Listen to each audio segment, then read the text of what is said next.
The I-Team was on a mission, searching for the past, looking to unlock the facts of what many consider to be the darkest hours in Atlanta's history. Atlanta police say the remains of what appear to be two human skeletons. From 1979 to 1981, 29 African-American children, and then later adults, were murdered. Their bodies dumped like trash across metro Atlanta. A 30th child is still missing. The city was on fire with fear. See, my child's scared to come outdoors. I mean, it's rough. Families terrified their child could be next as police searched for the killer or killers. From all indications, these bones are of a small child. Finally, a break. An unlikely suspect surfaces. Police charge Wayne Williams with the murders of 2 adults. Prosecutors linked him to 10 more murder victims during the trial, nearly all of them children. The jury's verdict? Guilty as charged. To this day, Williams still proclaims his innocence. I'm just speaking from the heart. I haven't killed anybody. Following the trial, police closed a total of 24 child and youth adult murder cases and attributed them to Williams, based mostly on prior evidence. Then in 2019, Mayor Keisha Lance Bottoms asked police to reevaluate all the cases using the latest scientific technology. DNA has been sent off for testing. The public awaits the results. Now, the I-Team is re-examining the Wayne Williams murder trial. Thousands of pages of police and FBI files, trial notes, and hundreds of videotapes, all from our archives. It's been a long time since I've seen that. For the first time ever on TV, we'll show you the courtroom exhibits that led to the conviction. The public's never seen this collection before. There were no cameras in the courtroom in 1982. You'll meet the key investigators and lawyers in the case, including 3 jurors. And you'll hear from a mother who buried 40 years of doubt after learning about the trial evidence for the first time. Has anyone ever explained what happened? Ain't nobody said anything to me. Nobody. I'm senior I-Team reporter Dale Russell. I covered the Wayne Williams trial 40 years ago. The complex and lengthy case left many with lingering doubts. Tonight, we'll show you the evidence that led to the jury's decision and brought an end to Atlanta's worst nightmare. Now, a Fox 5 News special presentation, Pattern of a Killer, the trial of Wayne Williams.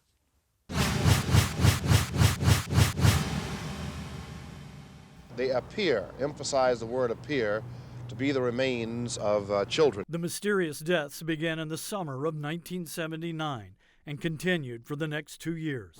A string of black children and later adults brutally murdered. Most were strangled or choked, some beaten or stabbed. We have a black male. We do not know any more about that, including the cause of death. For 2 years, the killer dumped the bodies in woods, abandoned buildings, by the roadside, near trash dumpsters, or off bridges. Police don't believe that the child was killed here. There's no evidence of a struggle. Homicide detectives feverishly worked round the clock investigating each murder. Early on, police brass were not ready to conclude the murders were connected. The evidence that we have does not indicate that we have one person responsible for all of the murders. Early in the string of killings, the fall of 1979, someone strangled Yusuf Bell and stuffed his body inside an abandoned elementary school. He was only 9. He was the 4th child, either missing or murdered in some 3 months. All of them are kids that go to school, that behave. Yusuf's mother, Camille Bell, felt a pattern was emerging. Bell and other victims' mothers organized a committee and sounded an alarm. They wanted to stop the murder of Atlanta's black children. I would like a child's picture to be run on the media immediately. 1 month later, the murder of a teen that would be the break in the case, ultimately leading to Wayne Williams' conviction. The body of a little boy was laid beside the dumpster, partially on his back. May 1980, homicide detective Bob Buffington and his partner, Danny Egan, investigated the murder of Eric Middlebrooks. Eric was 14, the 7th young black child discovered murdered and dumped since the past summer. Buffington had no witnesses, no fingerprints. DNA evidence didn't exist at the time. But he did discover a clump of red fibers on the bottom of Eric Middlebrook's tennis shoes. And his inquisitive eye changed the course of the missing and murdered children investigation. I thought it was so significant. It had to be from the environment where the body was immediately before dumping. I had no idea what its significance was going to be, but it turned out to be huge. Buffington says his bosses laughed off the tuft of bright red fibers, but he and Egan wouldn't stop. They took the evidence to Larry Peterson, a young scientist at the GBI crime lab. Investigators asked him, could these fibers help us find the killer? The answer is yes. Find a source for these fibers, because they wouldn't have stayed there long. During the next year, more black children and adults were murdered and dumped in rivers and on roadsides. Larry Peterson began joining police at crime scenes, collecting more and more fibers and dog hairs on various victims' bodies. That in fact we're doing everything that humanly possible can be done. With tensions in the community at a fever pitch, Atlanta Mayor Maynard Jackson asked the FBI to step in, and they did. The FBI brought with them money, agents, and a brand new weapon in their criminal justice arsenal: serial killer profilers. Many people in the black community also believe that no black man would be killing these young black children like that. It had to be a white person. John Glover was the head of the Atlanta FBI division at the time. He says the FBI profiler created a different picture of the possible killer. But his profile was that it was someone who was a loner, someone who understood police procedures, a highly intelligent individual, an African American, and somebody who was very comfortable moving in and out of the community. By May of 1981, with 28 murders under investigation by the Missing and Murdered Task Force, GBI's Larry Peterson had linked a number of cases together through fiber evidence. Oddly shaped green carpet fibers, violet acetate fibers, and dog hairs showed up over and over on murder victims in a variety of locations. Former Fulton County prosecutor Joseph Drolet was assigned to the case to work with police.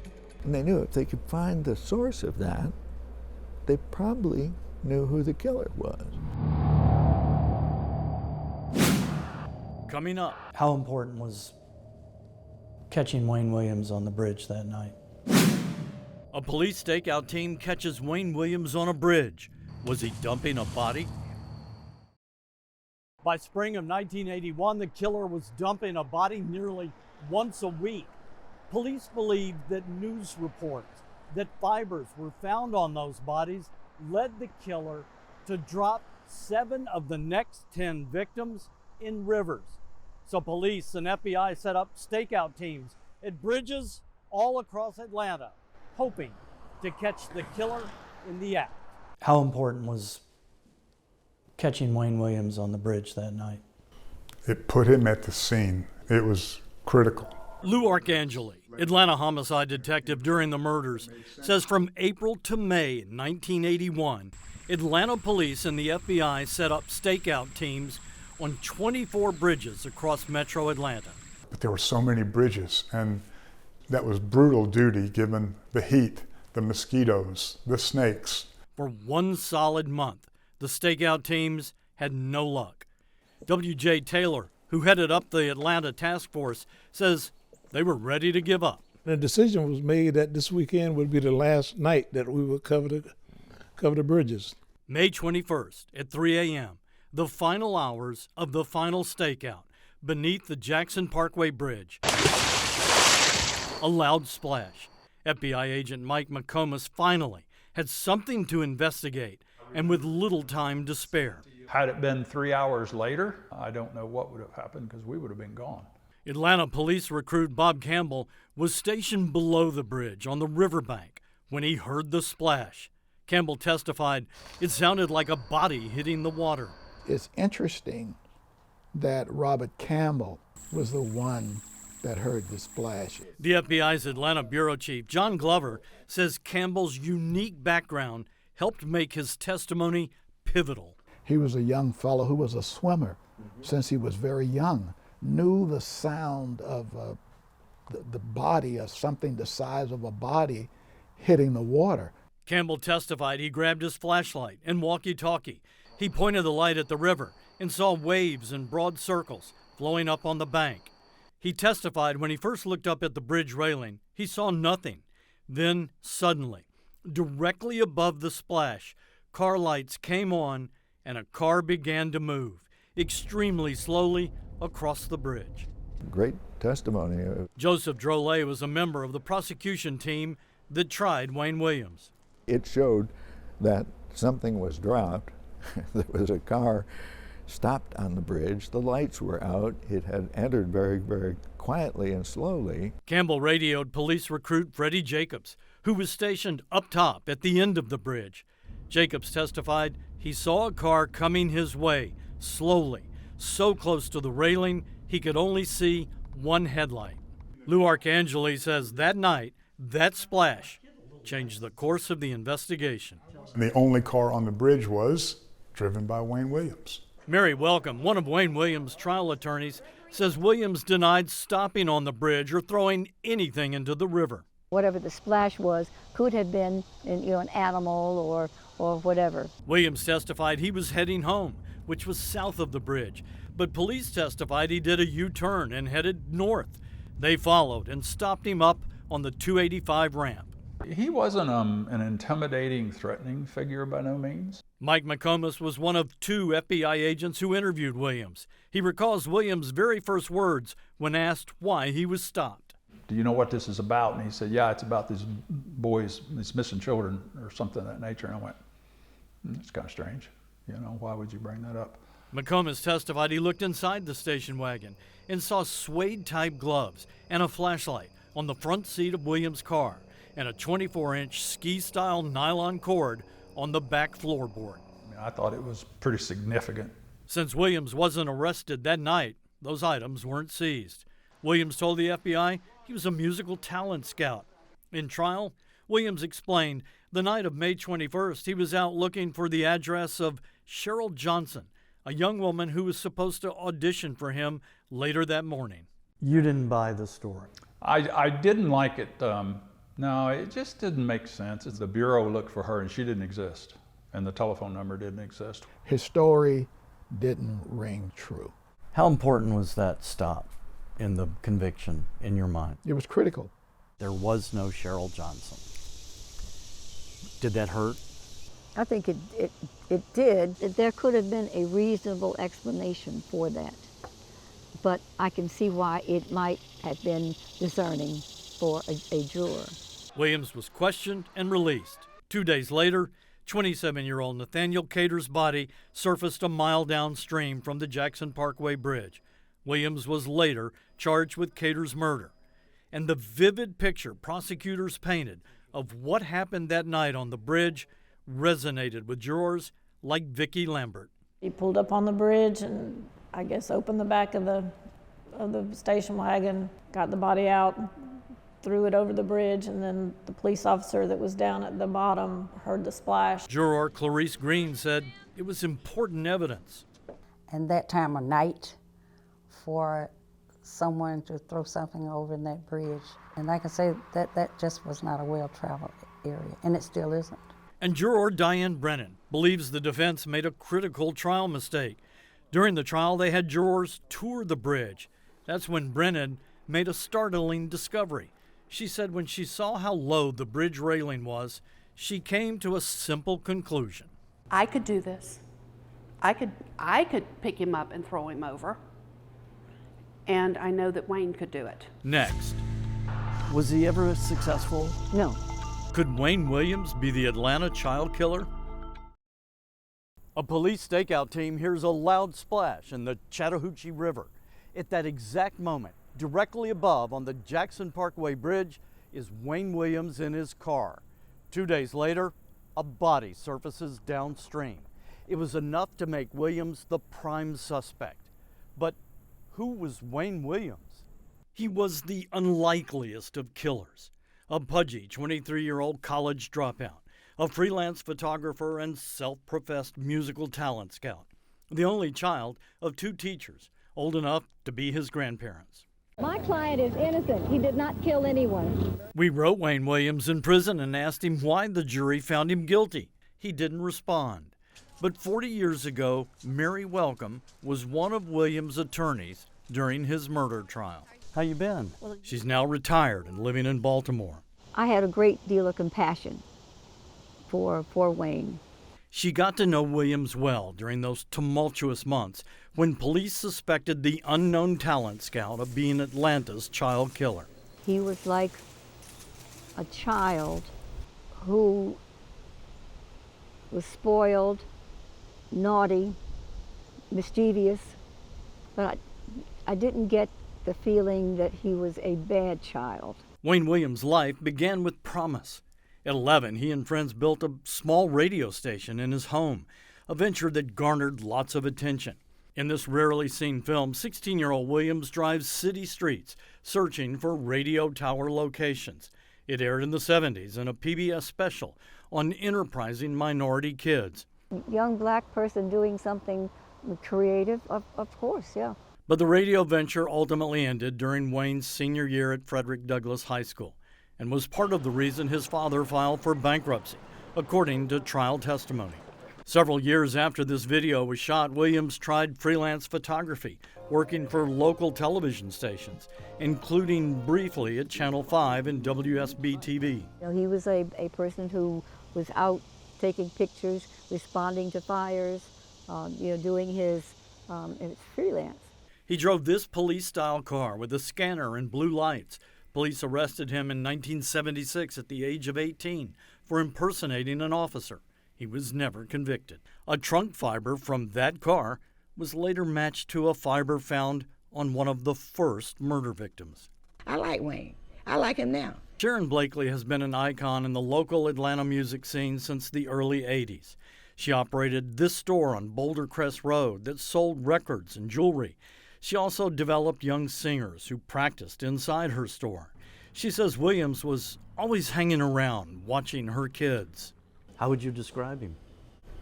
I don't know. I guess he was different from everybody, all other kids I knew. He was weird. She said Williams wanted to be like her and develop performers. During the string of murders, Williams testified he drove 200 miles a night.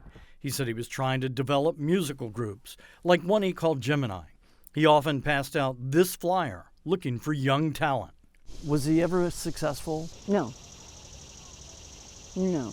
Sharon Blakely says the only performers Williams worked with were poor kids, many from housing projects. Blakely would later tell jurors Williams hated these street kids, giving prosecutors a motive for the murders. He looked down on kids that he thought were poor. Why, I don't know, but he did. Blakely's friendship with Williams would make her what many call the state's star witness. She told jurors about Williams' strength, once moving a heavy display case with only one arm. It was amazing. She gave devastating testimony that Williams admitted to her he threw something off the bridge the night he was stopped by police. The same night, police spotted Williams' car, right after a police stakeout team heard a mysterious splash in the river, 2 days before a body washed ashore. Williams told police he never stopped or threw anything off the bridge. Blakely testified her good friend Wayne told her a different story. He said he was dumping garbage off the bridge. Blakely also testified Williams told her he'd confess if they got enough evidence against him. Williams' attorney asked if she thought Wayne had killed anyone. After a long pause, she answered, yes. But from what he said to me and when we discussed it, yeah, he did. I feel like he killed somebody, but I hate that he killed somebody. Coming up. How do you challenge that? The critical fiber evidence that led to Wayne Williams' arrest. The Atlanta police and FBI now had a prime suspect, Wayne Williams. Earlier, we told you how a GBI analyst recovered unusual fibers and dog hairs from victims' bodies. But would that microscopic evidence match Wayne Williams' home and car?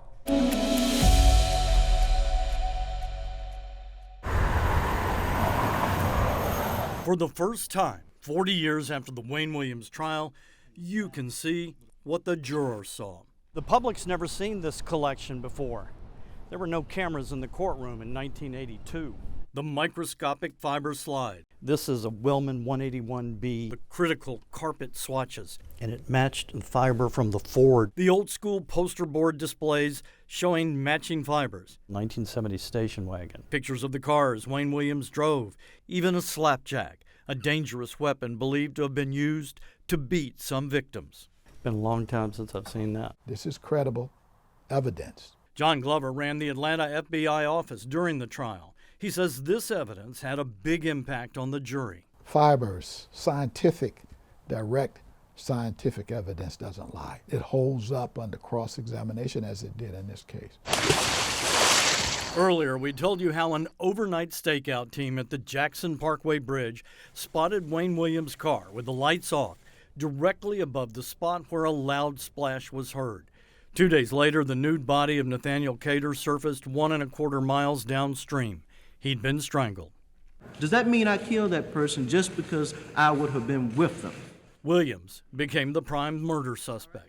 He told reporters he didn't kill anyone or throw anything off the bridge. Police and crime lab experts searched his home for evidence, including fibers. These are too much the same. GBI fiber analyst Larry Peterson had already connected multiple murder victims through matching fibers and dog hairs, including these rare, oddly shaped green carpet fibers and violet acetate fibers. In this combination of material, you have a very strong, connection that's connecting the case together. But where did they come from? Prosecutor Joseph Drolet. Wayne Williams was stopped on the bridge, and we wondered, is this going to be another one where nothing matches and everything? And then everything started matching. Those fibers, along with witness testimony, led to the arrest and indictment of Wayne Williams for the murder of Nathaniel Cater and another man, Jimmy Ray Payne, whose body was found a month earlier near where Cater's body was found. There's a lot of important evidence. The two key elements were the bridge incident and the fiber evidence. Of particular interest to both sides in the case is the so-called fiber evidence, which is the key to the prosecution's case. During the trial, prosecutors spent 4 days giving the jury a mind-numbing crash course on man-made fibers. Fibers can be incredibly identifiable. Juror Clarice Green. I think it was very important once they let us know how to compare what carpet they got out of his house, his car, and other places. Prosecutors explained how fibers from Williams' house and cars ended up on murder victims. Larry Peterson helped give the I-team a demonstration similar to the one given the jury. It's just a quick pass like this. When a person wearing a sweater touches someone, fibers rub off. You can clearly see how the yellow fibers are transferred to the other person's clothing. It's just a way of showing how easily they can transfer. If one is strangled somewhere and the body is moved in a car, it's going to pick up the fibers from the car. The crown jewel of the prosecution's case was this unique 3-lobed green fiber found on both murder victims. It was a Wellman 181B nylon trilobal fiber, dyed English olive green. Exceptionally rare, prosecutors argued. I think it's as close to a smoking gun as you can get. The fiber had 2 long lobes, 1 short lobe. A witness testified the unusual fibers were manufactured by only one company for only 1 year, West Point Pepperell, in 1970. FBI crime analyst Harold Dedman testified so little was made there were only about 82 rooms in the entire state of Georgia with this green carpet. It becomes so rare that it is almost like a fingerprint. One of those rooms was Wayne Williams' bedroom. FBI and GBI crime lab specialists testified this scarce fiber was microscopically similar to or matched the carpet in Williams' bedroom. That violet acetate fiber matched his bedspread. The yellow rayon and acrylic fibers matched a blanket found under his bed. And those dog hairs found on both murder victims had consistent characteristics to the hair on Williams' dog Sheba. There were fiber matches from Williams' cars and other home items as well. FBI fiber expert Hal Dedman told the jury it would be virtually impossible for the two murder victims to not have had contact with the home or car of Wayne Williams. It was a complete picture in my mind. W.J. Taylor headed up Atlanta's Missing and Murdered Children's Task Force. If you found that same forensic evidence in Wayne Williams' home that you found on a number of the bodies, you'd have to assume that you have the suspect that was determining the cause of these children's death. How do you challenge that? And how did you in the trial? We didn't. We couldn't. Defense attorney Mary Welcome said she didn't have the time or money to mount an effective challenge to those fiber matches, but she told the jury she didn't buy it. That doesn't even make sense, that, this thing is so rare and so unique that, it ends up in Wayne Williams' house. But it resonated with the jury. How does one person have this whole combination of fibers? What would be a reasonable explanation? It sounds like the fiber evidence was important. Yes. Yes. He would not have been convicted without the fibers. Next. Is he the Atlanta child murderer? Prosecutors bring the Atlanta child murder cases to court. Wayne Williams was on trial for killing 2 adults, but on the 10th day of his double murder trial, prosecutors began making the case to the jury that Wayne Williams was Atlanta's child killer. It was a pattern so obvious it was evident around the world. Wayne Williams was on trial for killing 2 adults, Jimmy Ray Payne and Nathaniel Cater. Both men found a month apart, floating in the same area of the Chattahoochee River. Jurors had heard testimony from 50 witnesses, how police spotted Williams' car at 3 a.m. with its lights out on a bridge just as a stakeout team heard a loud splash in the river below. That bridge was just upstream from where both victims' bodies surfaced. Again, there was all kinds of evidence. And unique fibers found on the 2 victims, microscopically similar to Williams' bedroom carpet, bedspread, a blanket under his bed, and more, as well as dog hairs, which matched Williams' dog. Wayne Williams' attorney, Mary Welcome. Those fibers could be found anywhere. But the prosecution wasn't done. They wanted to prove to the jury that Wayne Williams was also the Atlanta child killer. That would have been just a miscarriage of justice for them not to know what everybody else in the world knew. The prosecution, using a well-established legal strategy called pattern evidence, wanted to introduce evidence from the murders of 10 young boys. The defense argued vehemently against it, but Judge Clarence Cooper agreed. In a sense, the Atlanta child murder trial was now underway. You knew that was coming, didn't you? We knew it was coming, but how do you prepare? Defense attorney Mary Welcome felt overwhelmed. The defense team didn't know which of the 28 murders prosecutors would use. They chose Alfred Evans, Eric Middlebrooks, Charles Stevens, Luby Jeter, Terry Pugh, Patrick Baltazar, JoJo Bell, Larry Rogers, John Porter, and William Barrett. We picked 10 that we thought would be most appropriate and would show that this is a pattern that was going on and leading up to ending with Jimmy Ray Payne and Nathaniel Cater. Juror Clarice Green said the additional evidence of child murders made a huge impact on the jury. Those young boys were little boys, and you would think that he'd have more impact or more have the ability to harm them than he would those big ones. All 10 victims had fibers matching Williams' bedspread. 8 victims had fibers matching his rare bedroom carpet. 4 had fibers matching a yellow blanket found under his bed. 9 had hairs microscopically similar to Williams' dog. Fibers from 3 cars Williams drove during the murders matched fibers found on the bodies of 7 victims. And 2 head hairs found on Patrick Baltazar could have originated from Wayne Williams' head hair, according to trial testimony. The head of the FBI Atlanta office, John Glover. Is he the Atlanta child murderer? And so it was critical that they were able to introduce the fiber evidence from these other 10 cases. Kent Heinzman, here in the dark suit. Heinzman has placed Williams with victim JoJo Bell. The pattern evidence also unleashed a torrent of witnesses who one by one took the stand to testify they saw Williams with 5 of the child victims before they were killed. One witness said she saw Larry Rogers slumped over in the front seat of Williams' car as if unconscious. Several witnesses saw Williams with scratches on his arms and face during the string of murders. Other witnesses said Williams attended the crime scene and funeral of Terry Pugh. This is rock solid evidence. This isn't speculation. This is as good as eyewitness testimony gets. Was damaging? Yes. How did you fight it? Couldn't. One 14-year-old Daryl Davis testified Williams picked him up in his car, fondled his penis, then parked near some woods and got out of the car to get something out of his trunk. And Daryl Davis runs like hell. And that's probably how most of the victims died.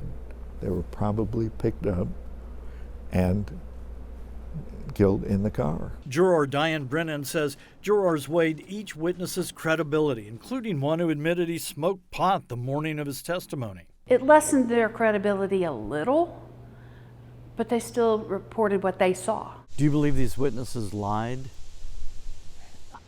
It's not so much lied. I just believe that, again, it goes to choreograph. Mary Welcome says her team didn't have the resources to adequately battle the onslaught of pattern witnesses, a problem, she says, that virtually rendered the defense ineffective. If Wayne Williams had O.J. Simpson's money, would this have been a different trial? Oh, yeah. Oh, yeah. And then there was the blood. 2 bloodstains were found in the back seat of Williams' car. A GBI analyst testified they identified the blood type of both stains, but she also went on to say if the blood stain is less than 8 weeks old, analysts can also identify an active enzyme factor. Billy Barrett and John Porter were murdered during the previous 8 weeks. The jury saw Williams' back seat in the courtroom. As the analyst testified, both murder victims had the exact same blood and enzyme factor as the blood found in Williams' car. John Porter's blood type and enzyme factor was found in only 7% of the population. That was certainly evidence that John Porter and Billy Barrett had been laid on that back seat. That's how they got all the fibers on them from being in that car, and they bled in that car. On cross-examination, the defense tried to make the point that the 2 bloodstains might have been from an animal or possibly relatives of Williams. There were a lot of things that we just had to roll with it because, we had no defense to it. The stage was now set for the jurors to hear from the one defense witness they'd been waiting for, Wayne Williams. Next. And you heard 8 weeks of evidence. The case goes to the jury after a brutal cross-examination. The defense team tried to pick apart portions of the prosecution's case. Then the climactic moment, the testimony of Wayne Williams, and the dogged cross-examination by a seasoned prosecutor. The 2-month-long trial came down to 2 men engaged in verbal hand-to-hand combat for 2 days. Spectators here to see for themselves the climactic struggle of this 9-week trial, the prosecutor and the defendant. On his first day on the witness stand, a calm, collected Wayne Williams told the jury he hadn't killed anyone, hadn't stopped on the Jackson Parkway Bridge, even though police spotted his car on the bridge after that loud splash, just days before a body washed up. Wayne Williams remained unshaken. Courthouse observers felt Williams did well during direct examination. Jurors weren't as sure. When Williams' attorney asked why he crossed the Jackson Parkway Bridge, he answered, to get to the other side so he could go home. Juror Diane Brennan didn't like that at all. I really think my mouth dropped open. I'm like, basically the rest of your life is on the line right now, and you're telling me a joke? Another juror didn't like Williams' attitude toward the jury.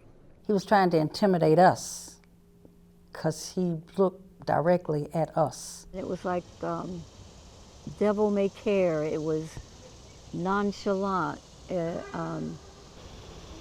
It's like almost smart aleck. His attorney, Mary Welcome, was worried about her client's lack of emotion on the witness stand. You are being tried for killing children, and there's nothing in the way that you're testifying that shows any emotion. Day 2, Williams was a different man right off the bat, shouting at prosecutor Jack Mallard, "You want the real Wayne Williams? You got him here." When he exploded on the stand, I remember him saying, "Mr. Mallard, I am no more guilty of killing those children than you are." He called Mallard a fool and a goon, the police stupid, and the FBI Keystone Cops. He belittled the evidence, calling it ridiculous hearsay. Atlanta FBI Director John Glover said it made a big impact on the jury. When Wayne Williams took the stand and showed who he actually was, how angry he was, some of them made up their mind then he can get hostile enough to commit these crimes. Mallard hammered home the testimony of witnesses who said Williams hated poor black children and called them derogatory names he made up, like gruncheons or drop shots. He even called Mallard a drop shot.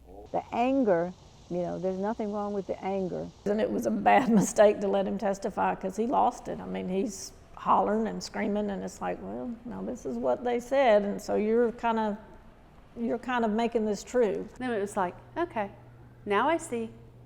Now I see. Everybody wanted to hear from him. They really wanted him to say, I didn't do it, but he wasn't believable. After a few final witnesses, Judge Clarence Cooper gave the jury instructions, and the fate of Wayne Williams was in their hands. They deliberated in the courtroom, surrounded by the evidence. All 3 jurors told me they closely studied the exhibits and reread their notes. It took 11 and a half hours, over 2 days, for the 9 women and 3 men, 8 black and 4 white jurors, to reach a verdict for the murders of Nathaniel Cater and Jimmy Ray Payne. Guilty on both counts. The sentence, 2 consecutive life terms. Jury in the Wayne Williams murder trial came back tonight and said guilty on 2 counts. I will admit I was not surprised at the verdict. We had no idea what was coming, and it was just an impossible situation. We felt very, very good about all the evidence and the entire plan that we followed during the course of this trial. The fiasco on the bridge was exactly that, a fiasco. No one could have done what they accused Wayne Williams of doing. Are you convinced in your mind that he's not guilty? I am convinced that they didn't prove it. But you've brought up some good points, and I can understand now what the jury was thinking. And today, every juror we asked still stands by the decision they made 40 years ago. Vicki Lambert and Clarice Green told me they were 2 of the last jurors to vote guilty. This was his life, and I just wanted God to show me that my decision, what I thought it should be, was the right one. I wouldn't want to send anybody that I thought was innocent to jail, especially for the rest of their lives. So I wanted to be sure that that's what I felt, and that's what I heard, and that's what I believed. Diane Brennan says to this day, despite all the legal appeals, the books, the movies, the podcasts, doubting the jury's verdict, she feels they got it right. And you heard 8 weeks of evidence. And I heard this amount of evidence, this is what I heard, this is what the decision is based on.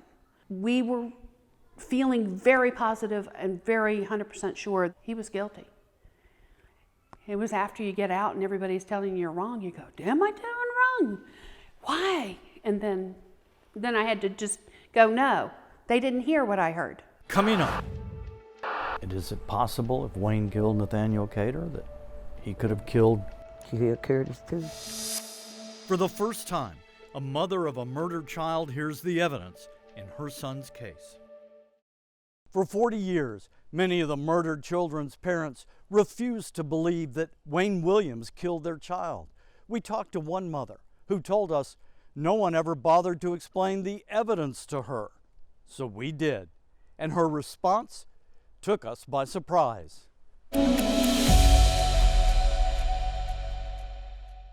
From the time Curtis got missing, I always said that Wayne Williams did not kill Curtis. For 40 years, Catherine Leach Bell had no idea who killed her son, Curtis Walker. In March 1981, his body was pulled from the South River. He was the 20th murder victim on the task force list of missing and murdered children. Curtis has never been the type that run the street. But his case was not part of the pattern evidence used in the Wayne Williams murder trial. We picked 10 cases. Fulton County Prosecutor Joseph Drolet says they introduced evidence from 10 additional youth murders to show the killer's pattern and scheme. We had more that we could have used because there was fiber on many more cases. After the judge sentenced Williams to life, police, citing mostly fiber evidence, closed 24 of the youth murders, including Curtis Walker's case. But Catherine Leach Bell was never convinced. Show me and let me know who is the killer of my son. We recently sat down with her in her apartment. Tell me about Curtis.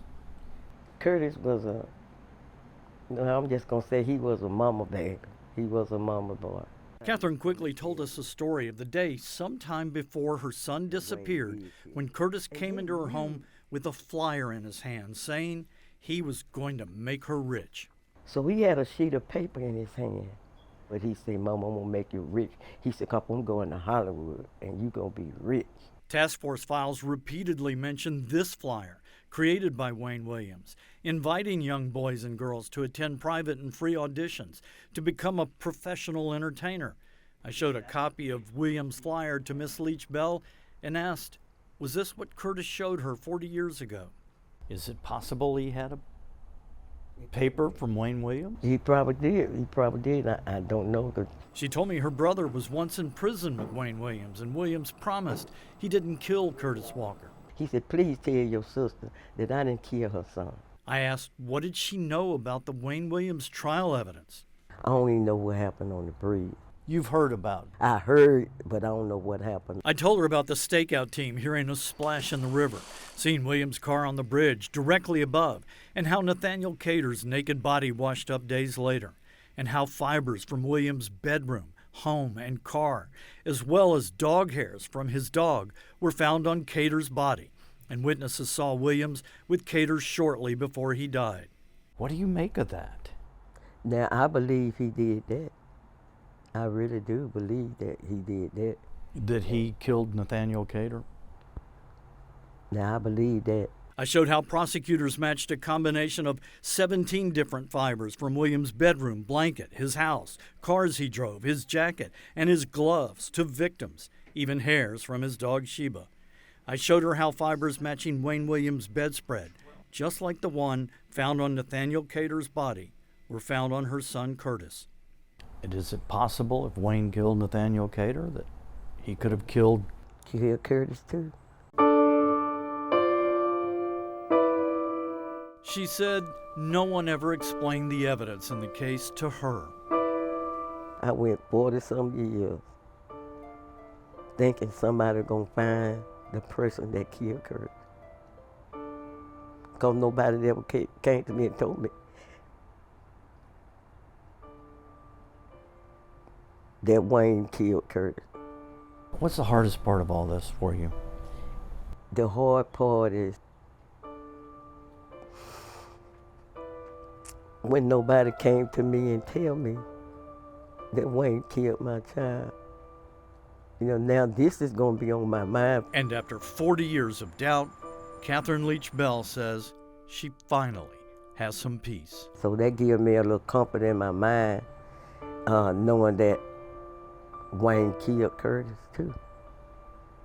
Wayne Williams lost every legal appeal he filed requesting a new trial. In 2007, DNA test results of the maternal line of dog hairs found on 5 child victims could not eliminate Williams' family dog as a source of the hairs. In 2019, a request by then Mayor Keisha Lance Bottoms to review all the cases still underway. We sent a letter to Wayne Williams asking him why did he think the jury found him guilty. He didn't respond. He's always contended he's innocent. On behalf of everyone at Fox 5, thanks for joining us.